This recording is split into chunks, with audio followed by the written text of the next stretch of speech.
Hello, and welcome to Sobercast, where we provide AA speaker meetings and workshops in podcast format. We're an ad-free podcast, and if you enjoy listening, please help us be self-supporting by visiting Sobercast.com, look for the donate link, and drop $1 or $2 into our virtual basket. We hope you enjoy the podcast. Have a great day. This next section will be probably a little bit shorter. Normally what we do when we do these is we take 5 weeks and do hour-and-a-half sessions. So I know this is a lot of material to cover, but I'll tell you, you really don't want to miss the last one because it's really the best section of the book about conduct. The one after this one. But anyway, there was a question about something. You were making a statement about something at the end. Can you tell us? Well, I just was asking about the role of sponsor. As a sponsor, and I sponsored a lot of guys over the years, a lot of times you can get bound up by other people, and sometimes you can get freed. A lot of times your sponsor might even join you in your grievance because he's got the same one, going toward women or something like that. When I did inventory, I did it by myself. I took the book and I just did it. I just wrote it out, and then it started to induce those experiences that I'm talking about. Now, one of the things, now in response to your question, one of the things, Bob and I are not trying to say we know how to forgive anything. I'm not trying to tell you I know how to do it. All I'm doing is reporting incidents, circumstances from my own life. I can't tell you how to forgive anything, and nor do I think a sponsor, we might be able to help you see things in a different light in some ways. I don't know, but one thing what we're trying to do is we're trying to show you the mechanics so God can come in. Remember, we're asking God to help us see it differently in that between the third and the fourth column. The paragraph right above the fourth column on page 67 is simply saying, God, help me see this differently, okay? So we're asking God to help us. We're just trying to report some things that have happened to us, because it's like this gentleman over here was talking about killing somebody in a car accident. This stuff is, I don't know how somebody's going to get over that, but if you'll write this stuff out, and you'll and take a look at it, God can help you if you'll ask Him to help you. But by doing nothing is the way it'll stay the same. Now, you might be able to talk to people. Maybe people can help you. The problem I have when I try and help somebody do inventory is there's a tendency of me trying to figure it out. And whenever I do that, I can feel it dropping into nonsense. You know what I mean? It's my ideas then, not and sometimes I'll get ideas that may be from God. I don't know. So it can help that way too. I really don't know. You want to say something? Oh, okay. There was something else that somebody said on the break. What the heck was it? It reminded me of something. Where the heck is it? Oh, you were talking in the yellow shirt back. Remember we were talking about something?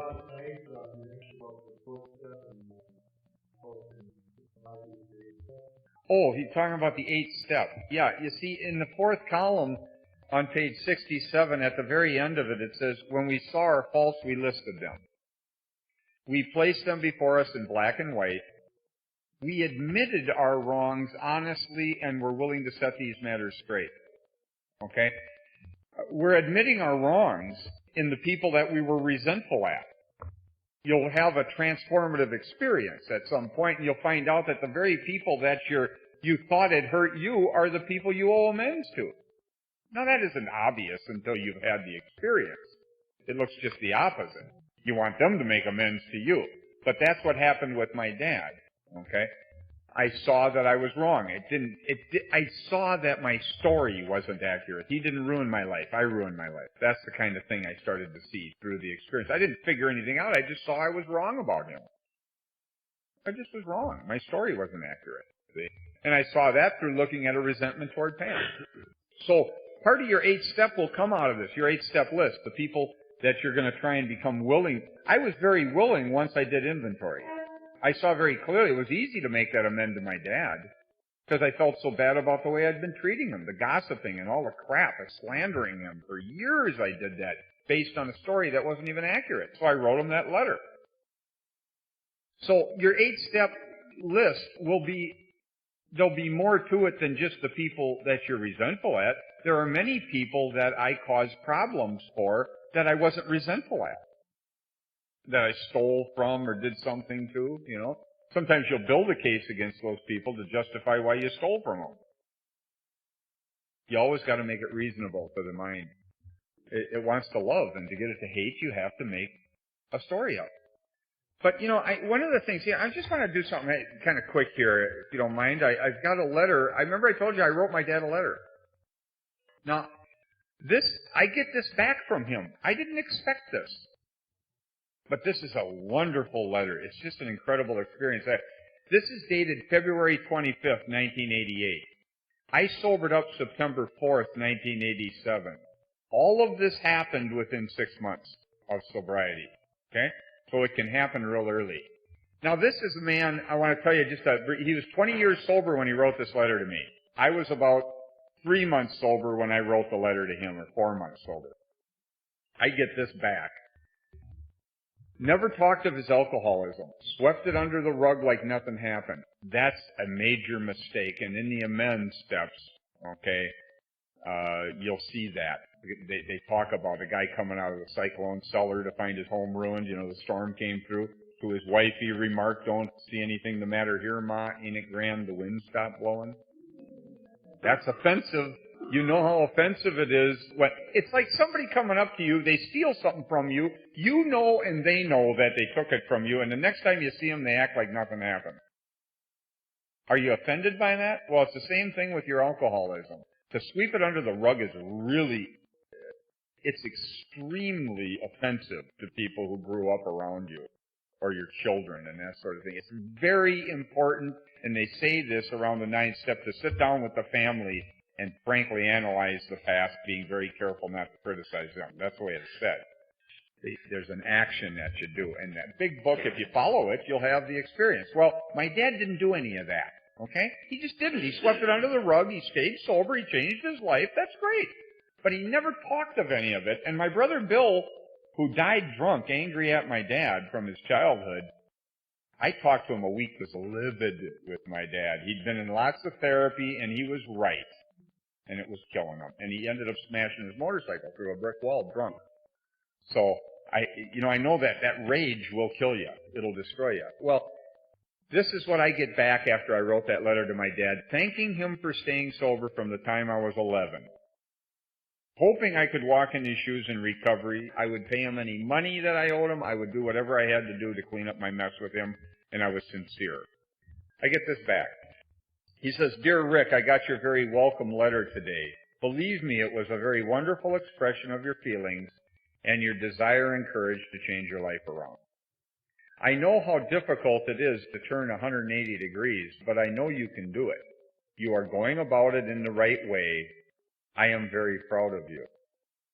Oh, he never talked to me like this. This is a man who never talked of anything emotional. "You know, Rick, we people in AA never get through making amends to people we have hurt. I have hurt you as well as my other kids. I can never complete making amends." Isn't that something? "I can never make amends to my mother as I should have." See, he's carrying a lot of regrets because he didn't follow through with some stuff. And she's dead and can't clean it up. "I can never make amends to your mother as I should have. When my mother died, he was about 6 or 7 years sober. He had 6 or 7 years to clean up his mess with his wife, and he didn't do it. He got regrets, guys. You can avoid these regrets. I just have to do the next best thing, and that is to work this AA program the best I can and constantly try to put into practice those 7 little words of Step 12. Practice these principles in all our affairs. Rick, you have made amends to me in a way you'll never realize. Just keep on doing things as you are now doing, and you will find a great life ahead of you. I do realize. When you get well, you heal your parents. You understand that? I know this from Al-Anon because I've been going for 20 years. Every week I go to that meeting, and I see parents of children, people my age coming in with adult children, and they feel responsible for their kids. Well, if I'd have just, God, they're drinking and they're doing drugs, and if I'd have just spent more time at home with them, if I wouldn't have worked so much, if I'd have taken them with me on the trip, then it wouldn't be like this. And I would generally say to that, well, if you screwed them up, why don't you fix them? Well, you should be able to fix them if you can screw them up, right? See, they know they can't. There's a good example of taking responsibility for stuff that's got nothing to do with you, and maybe not taking responsibility for other things that might have something to do with you. I made decisions and choices that I wanted to make. The fact of the matter is, that's just the truth of the matter. I don't know that any of it really had much to do with my childhood. But I'm telling you, if you're blaming your parents, you will blame yourself. If you got all kinds of judgment against your own parents for their mistakes, don't you think you're going to judge yourself with your own children? You'll never get free without forgiveness toward your parents then. So when I got well, my dad didn't feel responsible anymore. You understand? He felt guilty as long as I was sick. And I saw that when I'd talk about my brother Bill, who died drunk because he was depressed. And whenever I talked to my dad about it, my dad would react negatively. And he'd get angry. You could just see it. It brought up his guilt, see. So you get well or you heal your parents when you get well. He says, your mother loved all you kids very much, but you must remember that she was very sick from the booze and was not responsible for her insane behavior. She was sick. Nobody talked about her death. That was swept under the rug, too. But your mother was a very good mother. She nursed you kids through your sick spells many times, and she kept you clean and healthy. I was to an AA meeting last night. Interesting how timely all this was. I heard someone say how they felt about someone they had failed to try to help, and it brought back memories of my own guilt feelings. I had promised Bill I was going to try to get some woman at the club to see her, but I kept putting it off until it was too late. So I have had my share of guilt feelings. I have to use that serenity prayer a lot.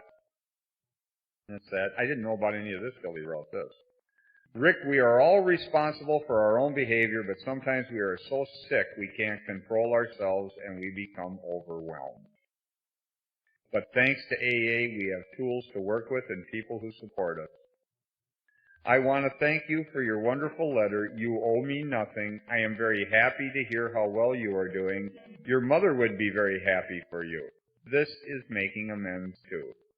Am enclosing a couple of cards for you and Pam to carry. It's a very special poem for me. I sometimes pass them out when I speak at AA meetings down here in Florida. I think the meaning is very good. That's the man in the glass card. Don't worry about living up to your sponsor's expectations or your AA meeting's expectation. If you're okay with the guy in the mirror looking back at you, you're okay. You don't have to live up to other people's ideals. That's the beauty of Alcoholics Anonymous. You start to get that freedom. You don't have to live up to anybody's ideals but your own. And if you're not okay with yourself, you're going to hate yourself. This will be all for now, Rick. Greet Pam for me and also Austin and Wyatt. Those are my two boys.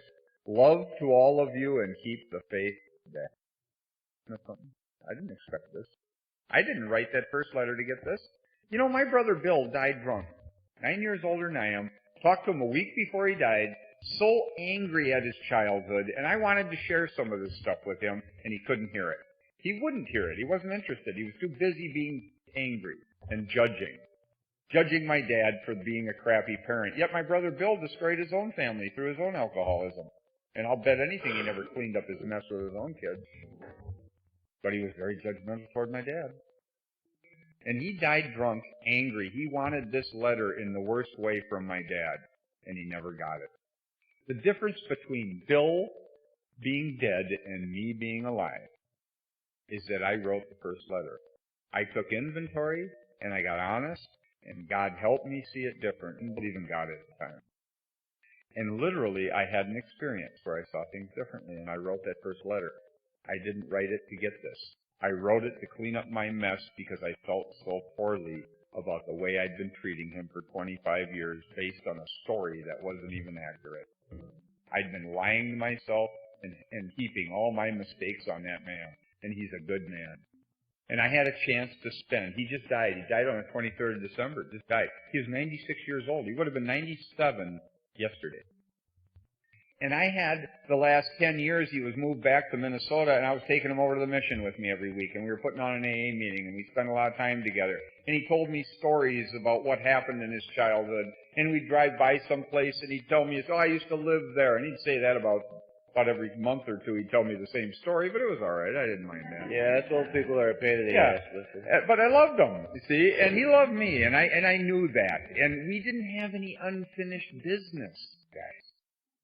None. There's no unfinished business between us.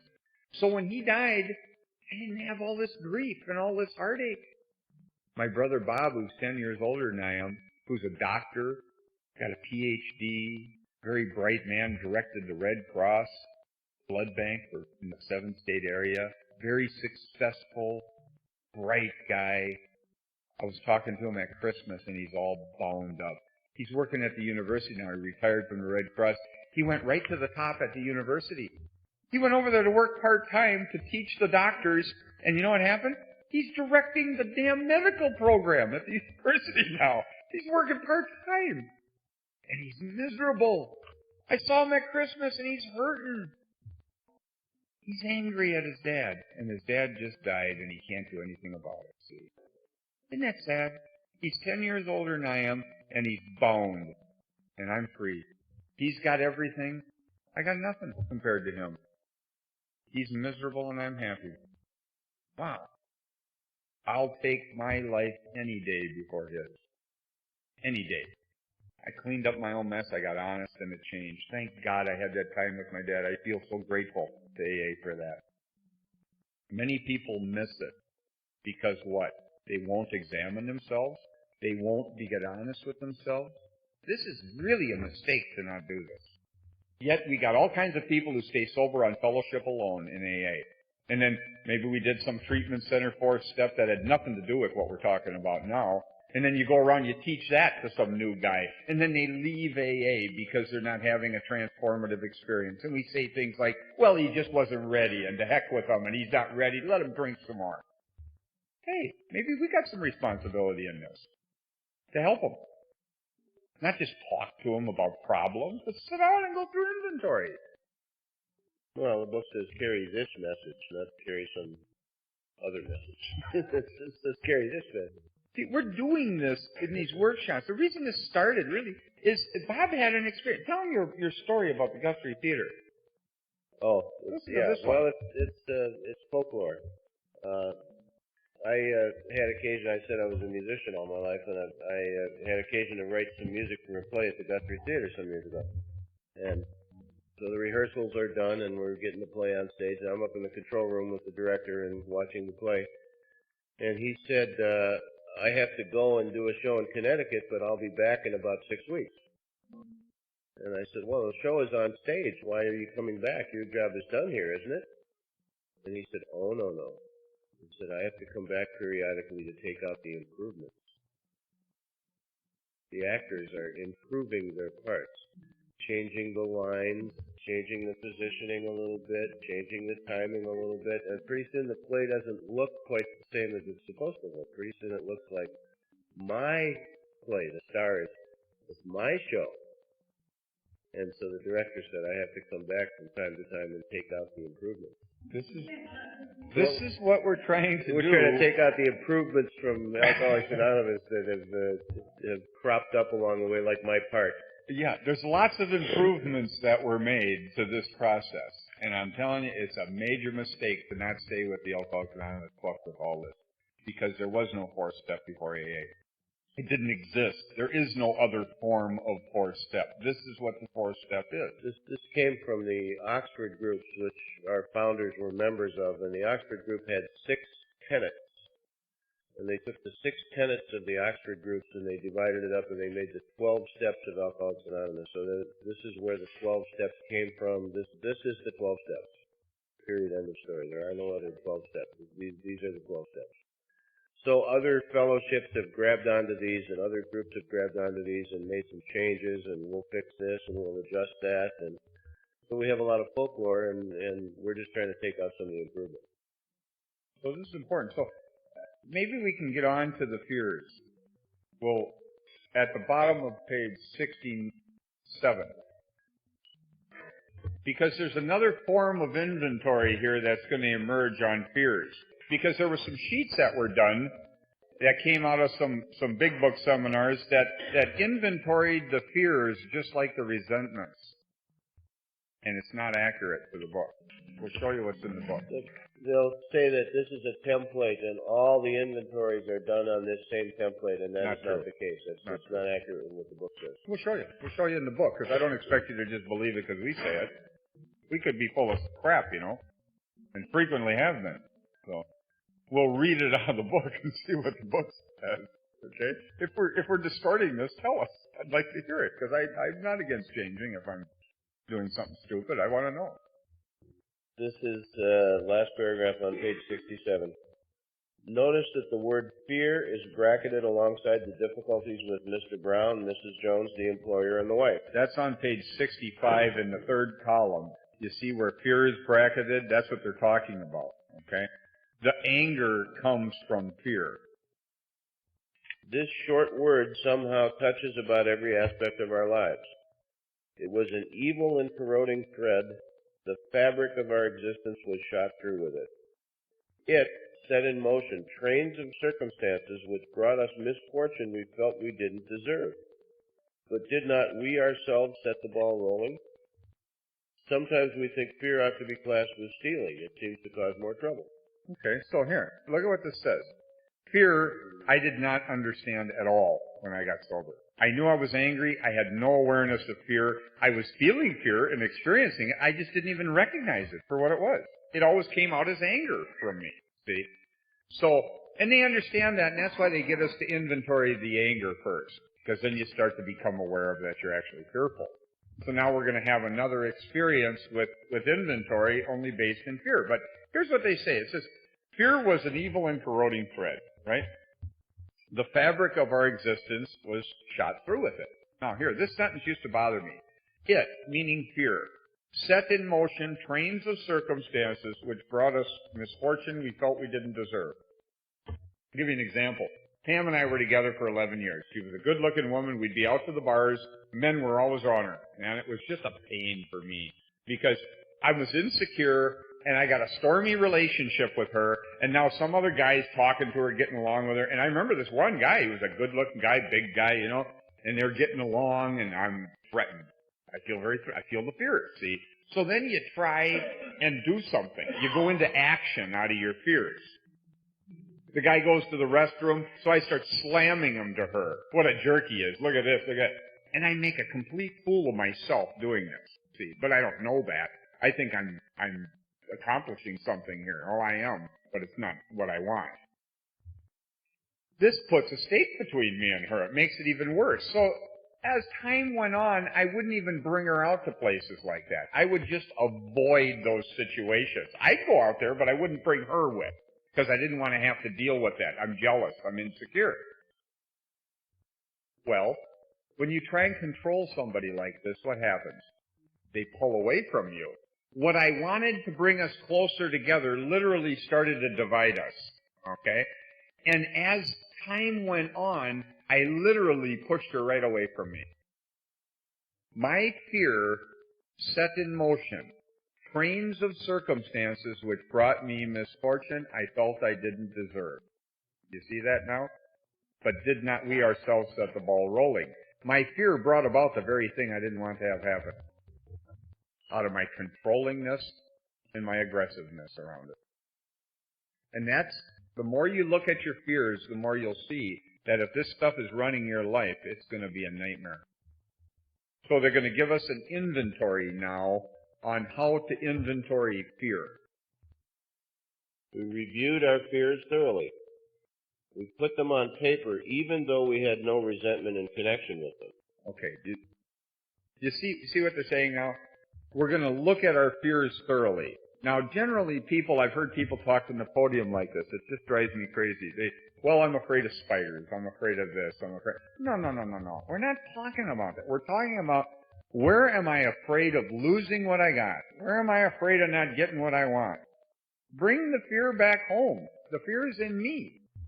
Review your fears. What am I afraid of losing? Well, I'm afraid of losing my job. I'm afraid of losing my wife. Afraid of losing my money. Afraid of losing my mind. I'm afraid of whatever. If I'm afraid of spiders, it's because I'm afraid the spider will bite me and I'll get sick. Or something. Something will happen. Because if my fear is out here, if I'm afraid of you, I'm screwed. I can't do a thing about it. All I can do is hide from you. But if I take responsibility for what I'm afraid of, I can look at what I'm afraid of. I can see my fear, and I can become aware of what's going on. So what am I afraid of losing? What am I afraid of not getting? And just write it down. Now you will have reviewed your fears thoroughly, right? And you'll have put them on paper, even though I had no resentment in connection with them. I don't have a resentment in connection with this fear, so I'll write. You might find more resentment, by the way, as you do this toward others. No, it goes on. And once you've got that down, then what happens? We ask ourselves why we had them. Yeah, what's the worst that could happen if this fear came true? Maybe play the scene out in your mind. Wasn't it because self-reliance failed us? Am I fearful because I'm reliant on myself? Self-reliance was good as far as it went, but it didn't go far enough. Some of us once had great self-confidence, but it didn't fully solve the fear problem or any other. When it made us cocky, it was worse.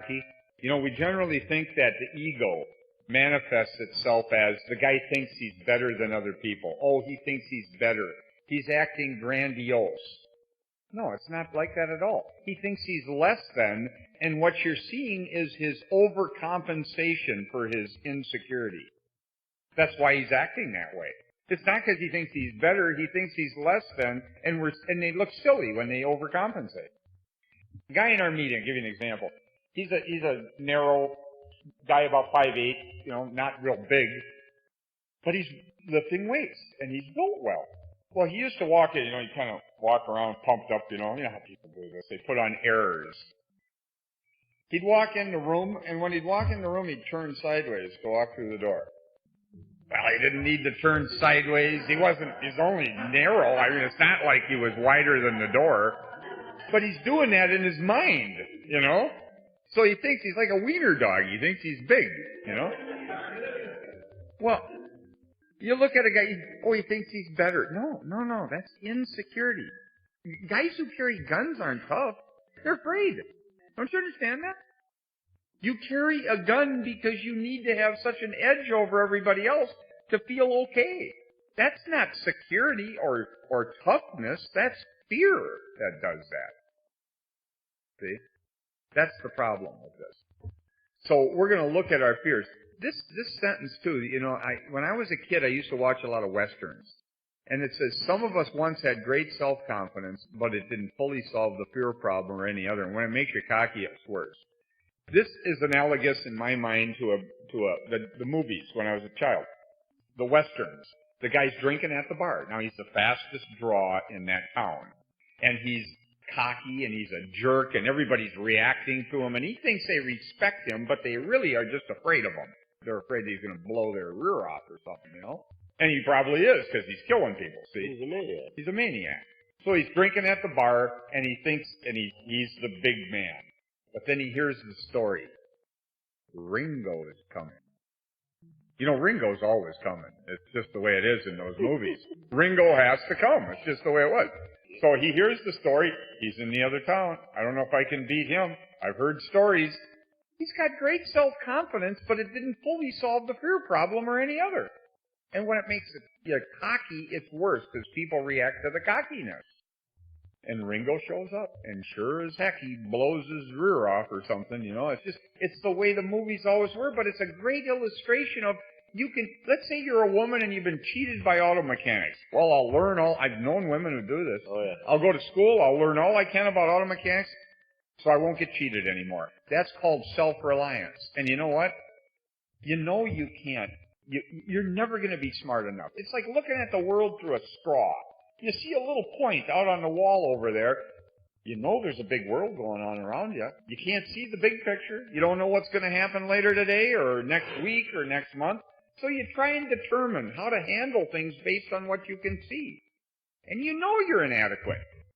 And the more reliance you have on that inadequate guy, the more fear you're going to have. In fact, the fear will be directly proportional to your reliance on yourself. Because as a human concern, you're inadequate, don't you? Haven't you come to that yet? I mean, we're in AA. Obviously, you didn't get here by success.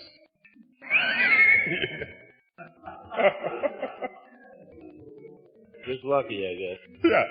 We're not a success story. We're failures. I failed at everything I did. So this is the problem with self-reliance. It doesn't eliminate fear. In fact, it makes you worse. It makes you more fearful because you know you're incapable of dealing with things at a larger level. You just can't do it. It's crazy. Self-reliance was good as far as it went. Right. Just didn't go far enough. Right. Do what I can, turn over the rest. Perhaps there is a better way. We think so. For we are now on a different basis, the basis of trusting and relying upon God. We trust infinite God rather than our finite selves. We are in the world to play the role He assigns. Just to the extent that we do as we think He would have us and humbly rely on Him, does He enable us to match calamity with serenity. That's a promise. I mean, it really will happen too. Because I've been in some pretty crazy situations in sobriety where I've done some pretty stupid things, and I was okay. I wasn't freaking out. I was able to hold my own center. Okay, God gave me the ability to match calamity with serenity. I had a pretty amazing experience around that. I was going to move to Hollywood and try to get into the film business. I've been writing music for advertising and corporate films and all that stuff for many years, and I had never done a feature film, theatrical movie. And I wanted to do that. I was going to move to Hollywood, and then it occurred to me that I had some heart conditions and had open heart surgery and some stuff going on. I thought that I'd be okay to have that be the one thing that I didn't get to do in my life. I'm okay with that. I made peace with that idea and decided I was going to stay here. And I get a phone call from a guy that's the director's been making a movie up in Alaska, and he lives in Minnesota, and he's got a composer in New York, but he doesn't want to leave town anymore. He wants to be able to stay home with his family, so he asked this friend of mine, is there anybody here locally that I can get to write music for this movie? Well, my friend Bob can write music. So here I go. The thing that I was going to move to Hollywood for, now here it comes. I've got a movie to score. I don't like to talk about happiness, and the big book doesn't talk about happiness. We talk a lot about being happy. There's a lot of things in life that are not happy. This is serenity we're talking about. Serenity. Acceptance. Okay? So, in the middle of doing this movie, Joe decides he's going to kill himself. He had been sober a couple of years. In fact, I got into AA because of my son Joe. I followed him to an AA meeting one night. But things just kind of built up on him, and he decided he couldn't handle it anymore, went out and got drunk and killed himself. So we finish doing the movie, and we go to Hollywood, and we're conducting the orchestra, and we're doing all that stuff, and going to the release parties and all that blah blah. And people are saying to me, what a courageous guy you are. How could you possibly do that? How could you do that? You're so amazing. And all I could say is I had nothing to do with it. I literally had nothing to do with it. I don't know what happened. I really do not know what happened. I know only that God enabled me to match calamity with serenity. I don't know how I got through that. The day after we went to Joe's funeral, I went in my studio and I put my head down on the keyboard and I cried for about 3 hours. And I asked God for help. And I got through it. And I have no idea what happened except that I didn't do it. So, self-reliance was going to fail you on that one. Self-reliance was nowhere to be found. Nowhere to be found. And God enabled me to match calamity with serenity. That was pretty amazing. Pretty amazing experience. We never apologize to anyone for depending upon our Creator. We can laugh at those who think spirituality is the way of weakness. Paradoxically, it is the way of strength. The verdict of the ages is that faith means courage. All men of faith have courage. They trust their God. We never apologize for God. Instead, we let Him demonstrate through us what He can do. See, this is the problem with me as an atheist, was I would take the credit. Okay? Instead, we let God demonstrate through us what He can do, not what I can do. You know what happens if you take the credit for things? And I know this from my own life. Your fear level will increase. It's like blowing up a balloon. The more you blow up the balloon, the thinner the sides get. Well, that's what happens when you blow up your ego. The bigger you make your ego, the more sensitive you become. And you're always going to worry that somebody's going to come along and burst your balloon. Expose you for the fraud you are. Because somewhere you know you're not doing it. You're not making these things happen like you think, you know. I mean, the stuff that's really helpful. I'm always trying to maneuver things from my selfishness. Okay? That's the problem. The selfishness has always been my problem. So, you know, as time has gone on, I've started to see that you give the credit to God. I started reading things in the New Testament, like with Jesus and stuff like that, just for the heck of it. I'm not a religious guy, but I wanted, he was such a radical. I liked what he was doing. I mean, he was on the edge. So that appealed to me, see.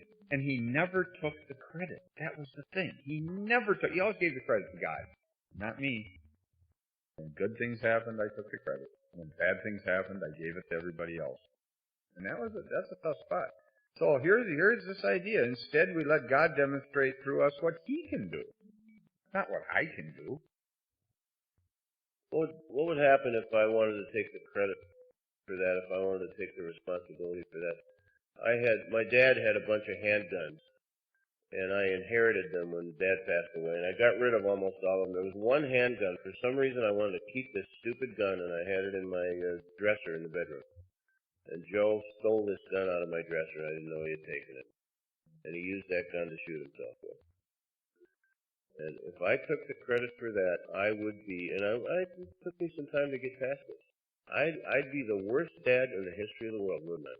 My kid killed himself with a gun that I had. That you decided to hang on to. Isn't that, I would be the worst dad that ever lived. And I had to pray a lot to get through this. But if I had taken credit for that, I'm not sure I'd be alive today.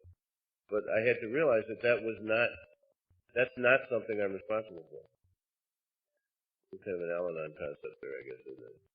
But I can't take responsibility for that because I didn't do that. It's arrogant in a very real sense.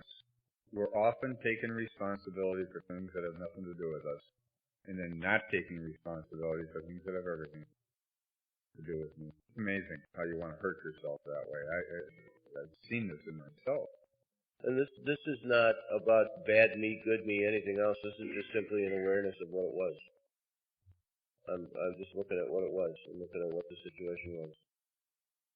So instead we let Him demonstrate through us what He can do. We ask Him to remove our fear and direct our attention to what He would have us be. What He would have us be. Demonstrate. Be a demonstrator of. At once we commence to outgrow fear. So this is the idea here then. At the top of 68, and we made these sheets up, and I think you guys got them. On one side it says fear, on the other side it says sex, conduct. We're going to, on the fear one, the way we put it on the sheet is exactly the way it's laid out in the book. It says, what am I afraid of losing? We reviewed our fears thoroughly.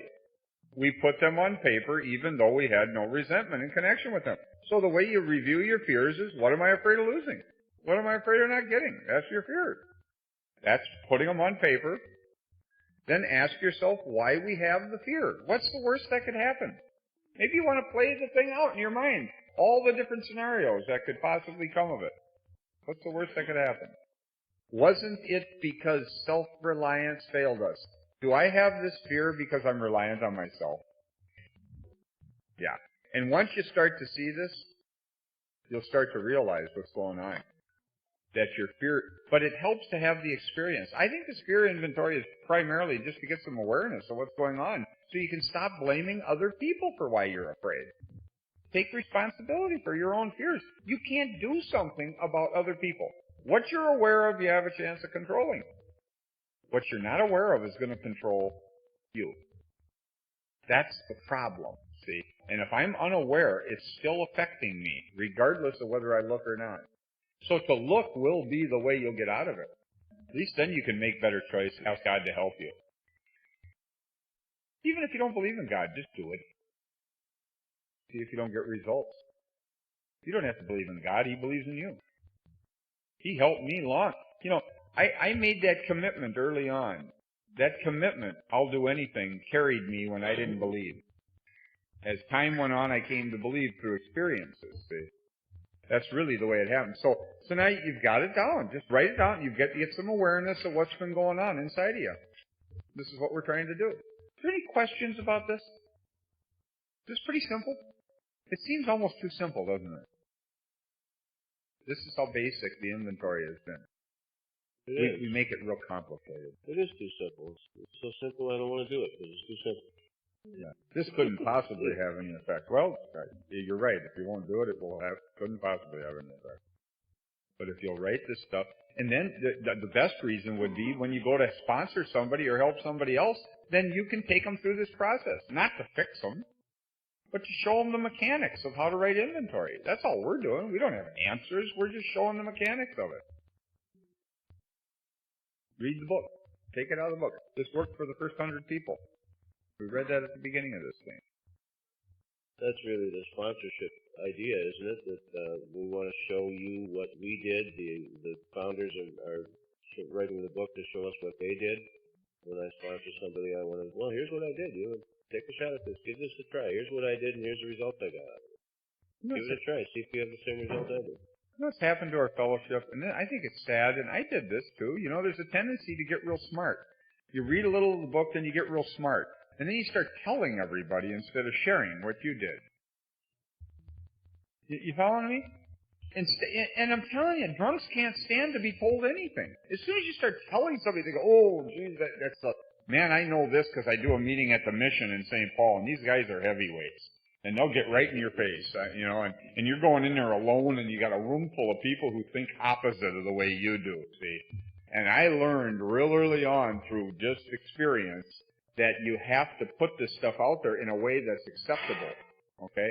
And that's why the big book was written from their experience. They wrote their collective experiences of what they did and what worked. They're not telling us anything. They're sharing, this is what we did. If you want what we have, do what we did, see? Well, I heard that message and I picked the big book up. I just started doing it, and it induced the experiences that they said would happen. And it's true, it worked. Okay? It's not good, bad, right, wrong. It's what worked. So now we got all kinds of people who are telling others what to do. I'm going to sponsor you, tell you when you should get up, how long you got to be sober before you can have a relationship. All this crap. That's just crazy. We're going to address some of that stuff in the conduct inventory after the break. But there's so much folklore, as Bob calls it, around Alcoholics Anonymous about a lot of stuff. The book is really so adamant about getting your reliance upon a God. It'll say it over and over and over. And that's ultimately what we're trying to do, is get our dependency on God instead of people. But when I'm telling you, the numbers are not good. Since 1991 or 92, we have lost numbers, people in AA. We were over 2 million, 2,300,000, something like that in 91 or 2. We peaked. We're actually going backwards. In the last 16 years, we have lost membership. Why is that? The problem hasn't gone away. There's 275 million people in the United States alone. 275 or 280 million. They figure 10% are alcohol. That would be 28 million, right? Just alcohol, not drugs. In AA, we are 2 million people worldwide, and we haven't grown in the last 16 years by General Service Statistics, General Service Office. You can get the statistics, call them, we'll send you the sheet. We've actually gone backwards. Somebody told me we've lost ground, we're under 2 million. I don't know if that's true, that's what I've heard from somebody just the last couple of days, or the last couple of weeks. And if that's true, and I think it is, you could say, well, it's because, these guys aren't ready, or what? Is it because that, or are we just not attractive? If we're telling everybody what to do you think drunks don't like that? They'll just leave the fellowship over that crap. See? Maybe we're just not attractive. This is a question I've had to look at. Not to take responsibility for something that has nothing to do with me, but to be honest with myself about what's going on. I know that when I start telling people stuff, they back away from me, man. But if I share what I did, then they'll listen. It's all in how you present stuff, see? Worldwide, 2 million people. Isn't that something? Wow. We should have Even if we're 100% off, we should be way larger than that if we were attractive. So there's something wrong here, and I don't know what it is, but I got some suspicions about it. Yeah.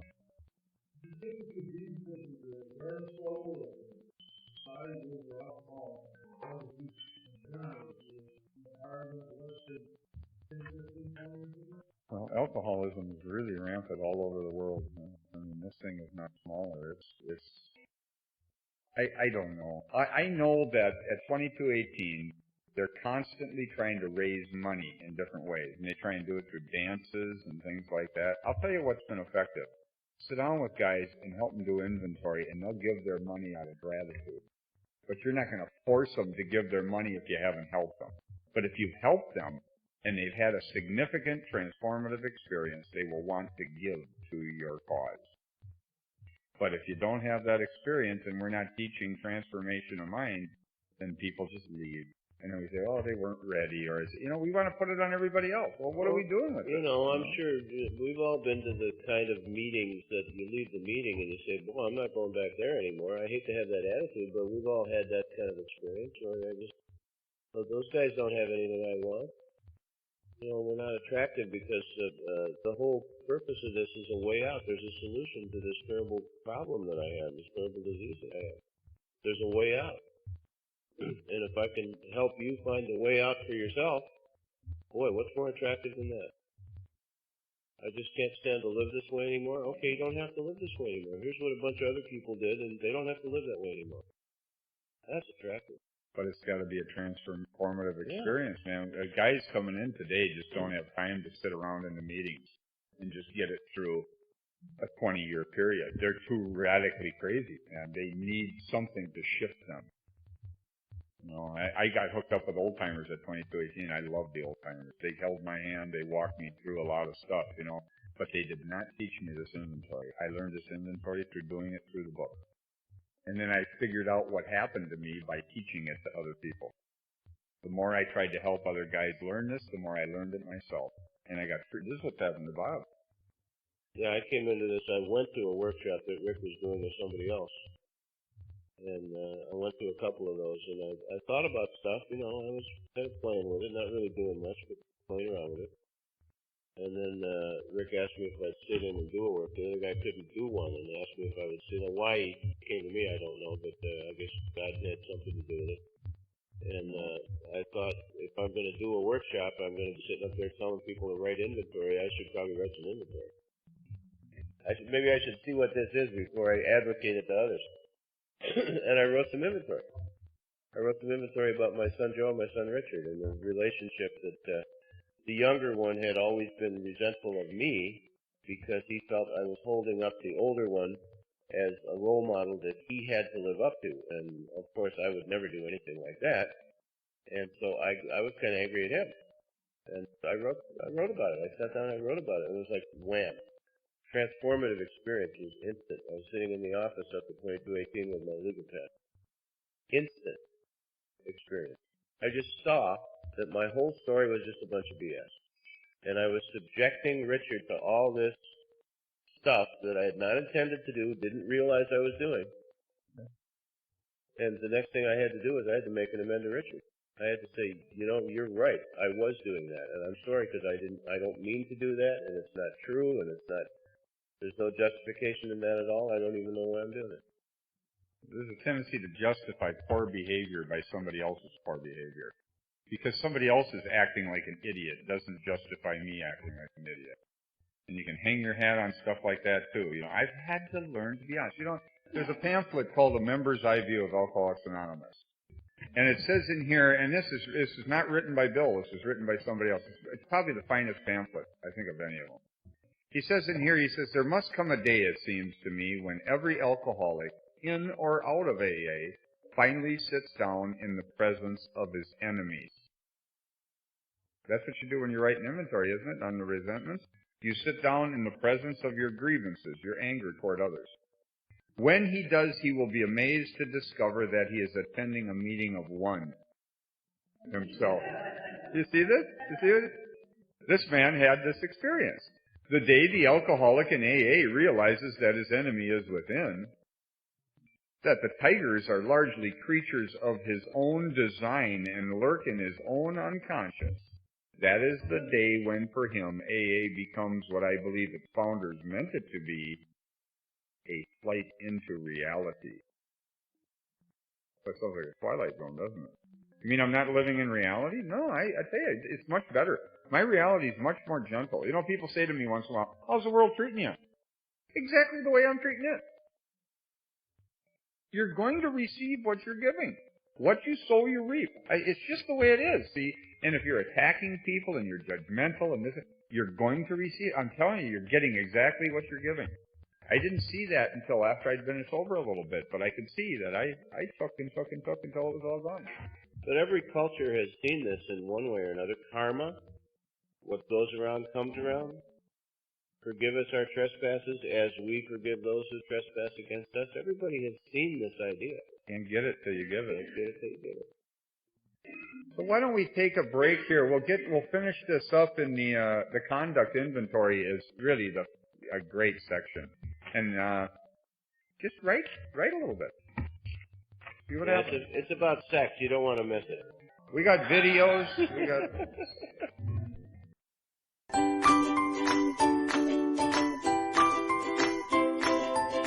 Thanks for listening. I hope you enjoyed the podcast. Sobercast is ad-free, and we'd like your help in order to keep it that way. So if you'd like to help us be self-supporting by pledging $1 or $2 a month, visit Sobercast.com and look for the donate links. Thank you very much.